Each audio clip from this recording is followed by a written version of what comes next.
the back of one. This is Jeff. Today at Ferrari FXS. Mark is over there. And we've got a 2001 Ferrari 360 Spire that we'll be doing a service on. Timing belts, transmission mount, motor mounts, a few other things that I can't remember offhand, but we're going to film all of it, post it on our YouTube channel, and a few other forums, TikTok, Instagram. So anyway, if you want to see what we're doing, stay tuned and follow us on those channels. And we're going to get started by taking out the interior and basically disassemble a lot of different areas to get access to all these items. So that's where we're going to start, probably with the interior, take the seats out, take the back wall off to get access to the belts. So that's where we're going to start. All right, we removed the seats already. We've taken the panels off in the back here. We're getting ready to take off the back wall here with number 10s. We've taken off the compartment here. Like I said, I've got other videos on my channel where we've done this before, so I really don't need to repeat those steps. Like I said, we're going to get ready to take this back panel off. We've removed, like I said, all this. And then we've got, in the engine compartment here, we've taken the side panels off on both sides. And we're trying to remove the rear grille and the head or rear taillights at the same time. So that's where we're standing. We'll get back with you here in a minute. All right, we're progressing on here. We've got the rear grille out. We removed it with the tail lights installed. There's fasteners. Let's see here, 1, 2, 3, 4, 5, 6, 7, 8, 9, 10, 11, 12 fasteners that you have to remove from the inside to remove the rear grille. Disconnect your lights here. There's 4 connectors, 2 on each side. We're in the process of removing the air box here. We took the top part of the air cleaner off. Air filters have been removed. So we're going to go ahead and remove this air box, loosen the coolant tank here, and then probably going to get to a point here where we're going to raise the car and start working from underneath so we can drain the coolant, because once we take this off, we're going to have coolant everywhere. So we're going to go ahead and drain it from the bottom and do that. So like I said, if you want to see any more detailed videos of this, I have other 360s that are on my YouTube channel that this is more in depth on what we're doing right now. If you want to watch those, go ahead. But we're going to go ahead and proceed on right now. All right, so we've got the car raised up. We took the under tray off. We're at the point of we drain the coolant right now. We've got the 2 lines off here for the coolant. We're getting ready to break the belt tension here for your accessories for the alternator and the AC compressor. Like I said before, when you're taking these loose, you have to take the center bolt, break that first loose, and then rotate this bolt. Because if you try to break, you'll break this bolt if you don't loosen the center bolt. If you don't loosen that, you'll break this bolt. Same thing on this side, on the tensioner here for the AC compressor. Loosen the center bolt here, and then you can rotate this one here. Like I said, this one here is just an idler pulley. It doesn't really touch the belt. It's supposed to be like right against it. So when the car's running, this may or may not spin. Like I said, it's not supposed to ride on the belt. It's supposed to just keep it from slapping. So anyway, we're going to go ahead and take those belts off and then lower the car and then do some work on top. We'll be taking the front covers off the timing belts here after we get this done, and then we'll be working in the back of the motor, trying to get those air box completely out of there so we can get to the transmission mount also. So that's where we're at on this. All right, we've got our belts removed. We got the alternator belt and the AC compressor belt off. We've taken this spacer out on this side. It's a number 10 screw, and there's a standoff right here. That's out. The bracket for this water tube or water line is been removed also because that attaches to it. So we've got that all done. So now we're going to go ahead and lower the car and then do some work from the top, take the timing covers off, and then at the same time, we're going to start taking the back of the intakes off so we can get to the transmission mount. So we're going to go ahead and do that then. So we've got the car back down. Like I said earlier, we're going to end up taking this air box out, coolant tank off, and taking the throttle bodies off, and then taking these lines off here because we need to take this A-frame structure out of here to get access to the transmission mount, which is underneath this air box.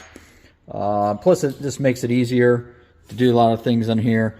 We're going to end up taking the muffler off also. So we're going to go ahead and start doing that. These are like number 10s here. So don't forget, there's some lines attached on the front here also. So if you're taking that off, just be careful with those. But we're going to go ahead and do that. Got the air box removed, as you can see here. Check your attach points. These look like they're in pretty good shape. Sometimes these break, so you want to pay particular attention to those. But there's a mount here, here, these two here, and then the one right here. And then these are all, like I said, have mounted on the back side, and they just kind of lift off. They're just like a friction fit clamp clips. So now we're going to take this water tank off, the expansion tank. It's got 3 lines. Got the one on the bottom and then the other 2. And we're going to go ahead and remove that at this time. And then let's keep on moving forward. So we've removed the cover here. We have access to the timing belts. We've kind of noticed something on this. We're going to go ahead and change these here because it looks like these are original or close to. So we're going to install new ones. And as we noticed over here, this belt is very loose. I'm surprised he didn't jump a tooth here.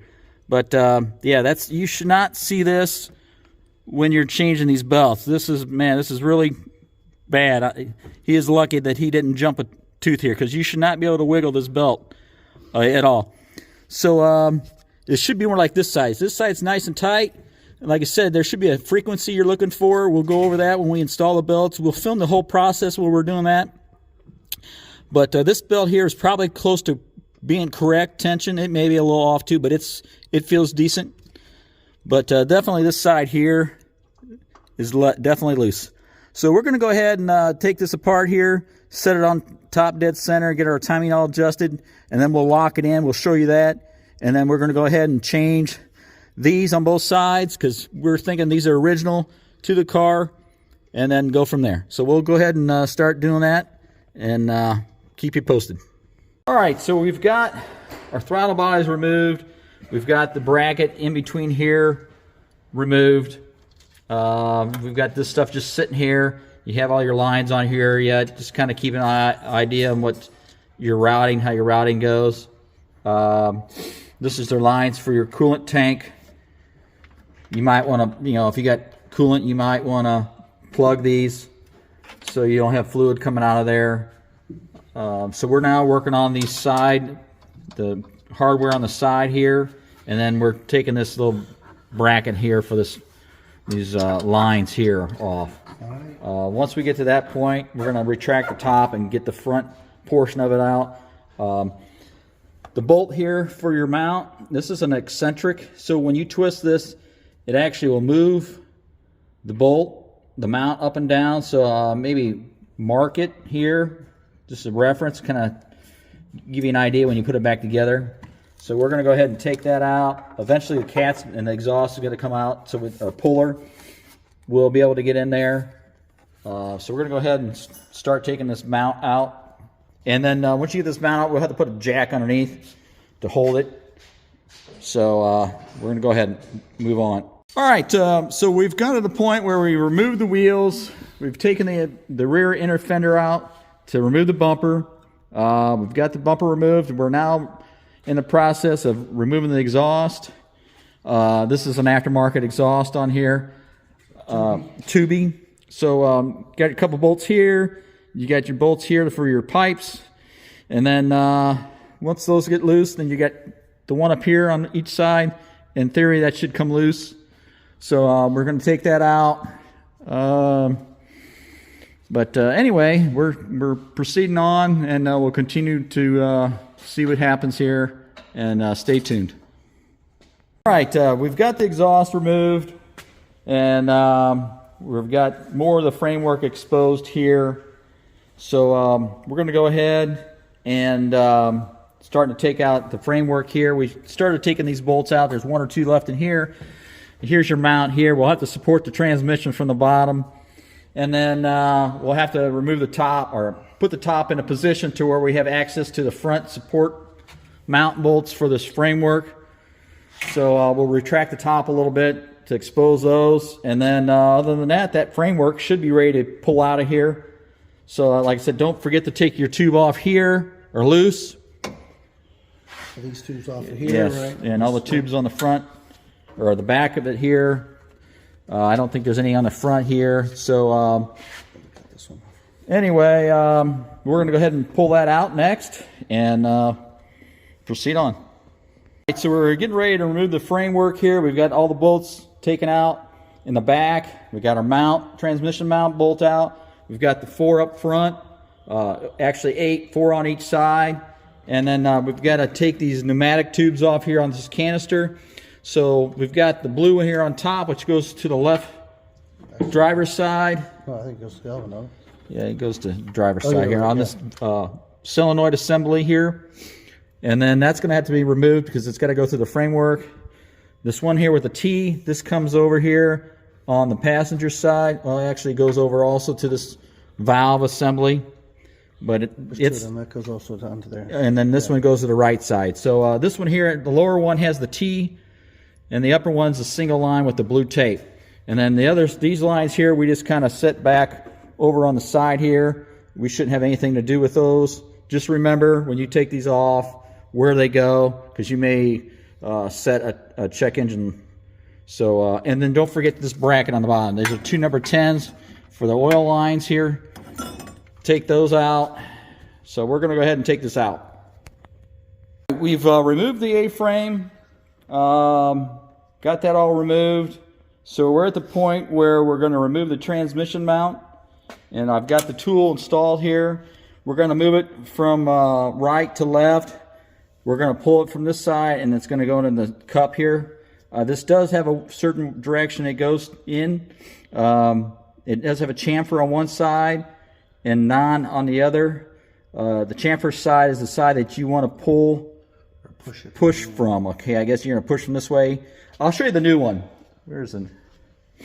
This is a newer style bushing, and if you look closely, this side here's got a chamfer, and this one here is a straight cut. It's flush, it's squared off. So when you install this, you want this with the triangles vertical. So you want this piece, one of these triangles on top. And then you're going to put it in from this way, and it goes in this way. All right? I'll show you that, but we're getting ready to pull this other one out. This is a bear. It can take a little bit to do. You may have to even cut out the center to remove it, to relieve it. But anyway, that's what we're going to do next. All right, we've started to remove the mount. I just kind of wanted to show you what the tool looks like. I mean, we're almost done. This is the other end of the puck of the tool, so the mount should be about out of there. We had to heat it up here a little bit, and we heard it pop. It was a good sign. And then once we heard that pop, it freed up a little bit. I mean, it's still kind of hard to move. We had to use a breaker bar the whole time. So if you're looking to do this tool is, you can't really do this any other way. You do need this tool. It's made by Hill Engineering, and you need a couple good strong people to do it because it's a workout. But anyway, we're going to go ahead and remove that, and then and then reinstall the new one. All right, so we've got the mount out. You can see here it's removed. Like I showed you before, this is the new one that's going to go in, and like I said, it's chamfered on one side. It's going to go in from the passenger side. It's going to go in that way. We're going to use the same tool to install it. We're going to do that tomorrow. The customer took the old mount with him. But anyway, that's where we stand on day one on this service. So stay tuned and continue to watch us, and we'll keep on moving on this project. All right?